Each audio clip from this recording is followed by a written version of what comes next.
Hey guys, welcome back to the Friday Vlog, where we discuss activity that goes on here with the BuzWeaver channel.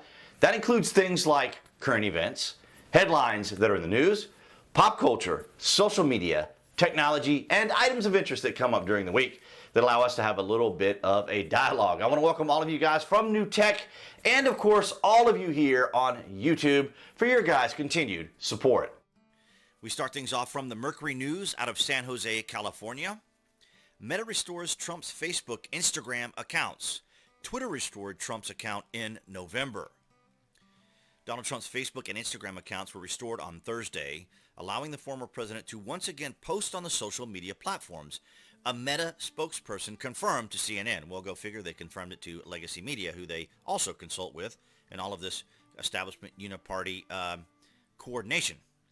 As of Thursday afternoon, Trump had not yet resumed posting on the accounts. Now, it's important to note here, I know quite a few people wonder why Trump hasn't posted on Twitter or other social media, and that's because he has certain levels of contractual agreements with Truth Social. Because, of course, if he has his own platform, he has his investors, he has individuals running the accounts, he needs to be a prominent figure on those accounts and not deviate or divert from those particular accounts. Now, I don't know all the legalese or what the particular specifications are, but nonetheless, part of the reason why he doesn't do it is because of contractual agreements and or legal reasons. So it's not like he can't do it or doesn't want to do it. He has obviously other obligations and contractual agreements that he has to settle.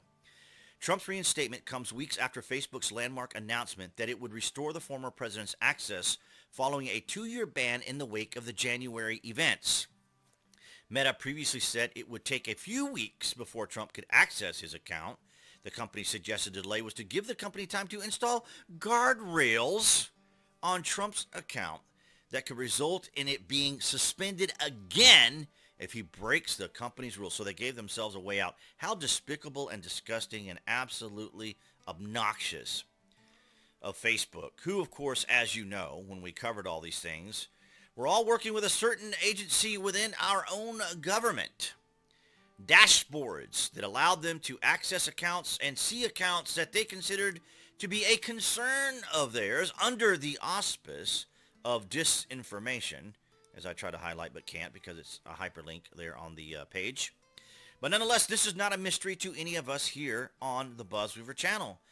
Because as we see here from Barry Weiss, less than 90 minutes after the Twitter employees had determined that Trump's tweet were not in violation of Twitter policy, Vijaya Gotti, Twitter head of legal policy and trust, who coordinated with the DHS and other agencies, asked whether it could in fact be coded incitement to further violence. That's an opinion. Now, she has her own background in law. I believe she is a lawyer. Obviously, she heads the legal team there at Twitter, or did head the legal team. So this was her way out. This is the weasel word legal language they had to use. Coded incitement, which is an opinion. They'd never be able to prove that in court. That's why they probably used it, because if they had to get their way out, like Facebook was trying to find a way out. You see here from Vijaya herself. Thanks. The biggest question is whether a tweet like this one this morning from Trump, which isn't a rule violation on its face, is being used as coded incitement to further violence. Coded? Absolutely ridiculous. That just means our interpretation. Ladies and gentlemen, and this is why we could have nothing like hate speech in the United States, because it would be a matter of interpretation. It would all be a matter of who would be in control, what authority body would be the ones that determine hate speech or not. Because if Vijaya Gotti on Twitter, on a social media platform, can use the excuse and generate a nebulous excuse like incitement to further violence, it's a coded message, it's absurd. Now let's listen to what she had to say. Now, if you haven't already, guys, I am pumping out shorts. I enjoy doing the shorts. I enjoy doing the political commentary. This is what I really enjoy doing, are these little shorts. I really enjoy punctuating a lot of the things that are going on in our country, because these little investigations and these interviews that you see, briefings, and all these activities from the press and stuff that we see every day exemplifies what we talk about here on the channel. So if you guys are checking out the shorts, you just go to the main page and you can click on shorts now, and you can see all of my shorts. This really helps the channel because this is not affected by the AI. So if you guys go by, check out the shorts, like them. It'll be greatly appreciated. Now let's listen to what Vijaya had to say. Defending free expression and maintaining the health of the platform required difficult judgment calls. Most applications of Twitter's rules were fact-intensive, subject to internal debate, and needed to be made very quickly. We recognize that after applying our rules, we might learn that some of them did not work as we imagined, and that we would need to update them. At times, we also reverse course.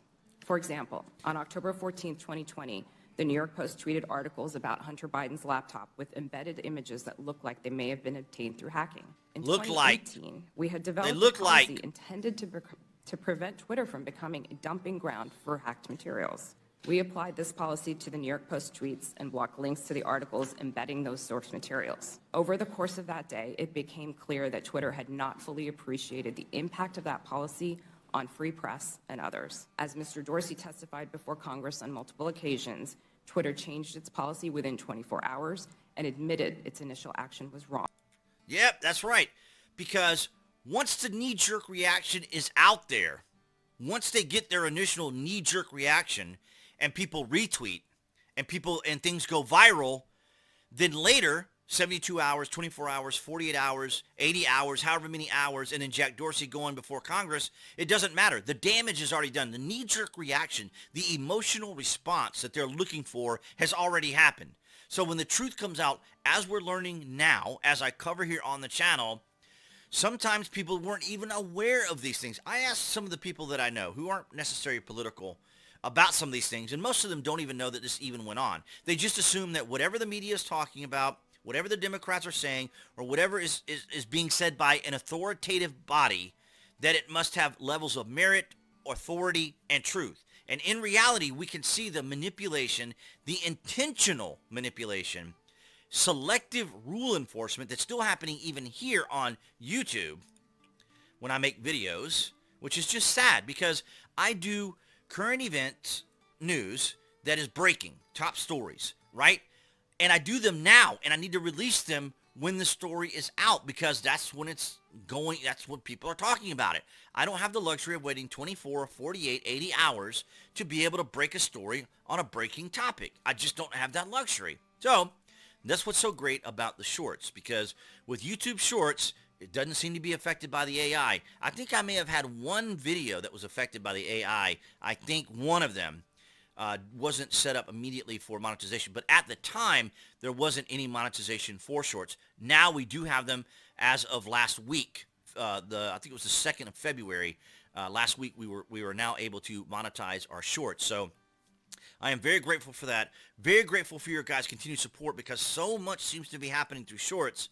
And long form, I'll always do long form to be able to connect with you guys. Of course, you're seeing more gaming as well. But nonetheless, that's what I have for you guys this Friday. All right, guys. So that's going to wrap it up for this Friday vlog. Thank you for the likes, the shares, and the comments. Below this video, you can find the various social media links that I belong to, where you can see my daily post, as well as the Amazon link if you guys are Prime members or order frequently from Amazon. You guys can use that link, go to the landing page, and search for what you're looking for. And of course, it helps out the channel. Thank you for the likes, the shares, for those on New Tech, as well as here on YouTube, and appearing right there on the screen for all of you watching on YouTube. That would be the channel icon. You can click on that to subscribe, as well as to select notifications. That way you know when there's content here on the channel. And I'll see all you guys right there behind that camera next week.